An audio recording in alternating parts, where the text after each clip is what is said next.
Hi friends, केम छो? बधा मजामां ने? तो आज આપણે શીખીશું તુલસીના છોડના કુંડાની માટી આપણે કેવી રીતે બનાવી કે જેથી તુલસીનો છોડ આપણો હર્યો ભર્યો રહે। તો ફ્રેન્ડ્સ, તમે જોઈ શકો છો મેં સરસ મજાનો તુલસીનો છોડ લઈ લીધો છે અને નોર્મલ ગાર્ડન સોઇલ એટલે કે માટી લઈ લીધી છે। નોર્મલ આપણી જે આવે છે જે 50% રાખી છે। 25% મેં કોકોપીટ એટલે નાળિયેરનો ભૂકો, 25% વર્મી કમ્પોસ્ટ ખાતર લીધું છે, થોડોક લીમડાનો પાવડર લીધો છે, સૂકા પાનનો પાવડર અને હળદર લીધી છે। તો ફ્રેન્ડ્સ, આપણે આ પાંચેય વસ્તુને મિક્સ કરીને આજે આપણે તુલસીના છોડની માટી બનાવીશું। તમે જોઈ શકો છો ફ્રેન્ડ્સ,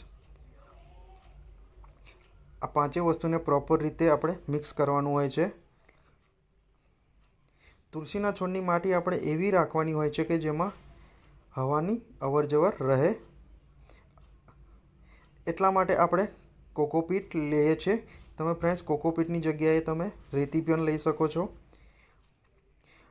લીમડાનો પાવડર અને હળદર એટલા માટે લેવામાં આવે છે કે જે છોડને ફૂગથી બચાવે છે, જે ફંગસ આવે છે તે નથી આવતી અને જે છોડને હાનિ પહોંચાડનારા જે કીટાણુ હોય છે એને આ દૂર રાખે છે અને આપણો છોડવો હેલ્ધી રાખે છે।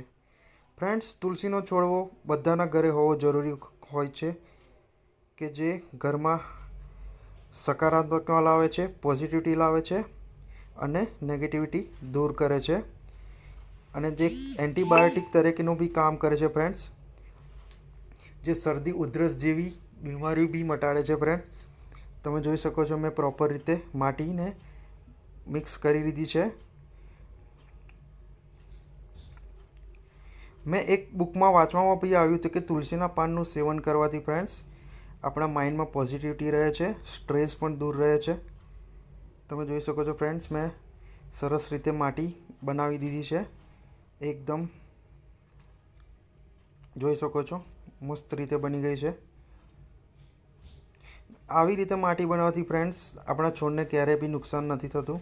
તમે જોઈ શકો છો મેં એક કુંડું લઈ લીધું છે, એમાં મેં 2 હોલ રાખ્યા છે કે જે ડ્રેનેજનું કામ કરે કે વધારાનું પાણી આપણે એમાંથી નીકળી જાય, પૂરતું જ આપણે પાણી માટીમાં રહે એટલા માટે।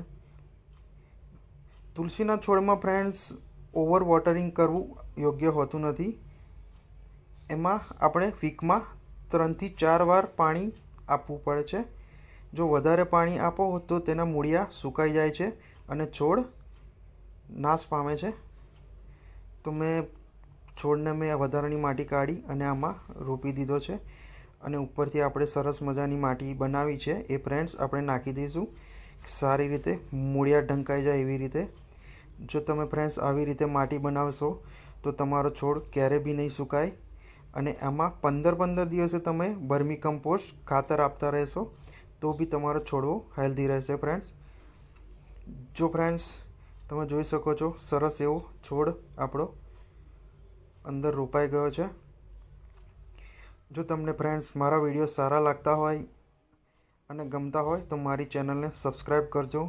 હું આવી છોડવાઓને લગતી સારી એવી માહિતી આપતો રહીશ। શેર, લાઇક્સ અને કોમેન્ટ્સ કરજો કે કેવો લાગ્યો મારો આ માટીનો ઉપાય। Thank you friends, bye bye.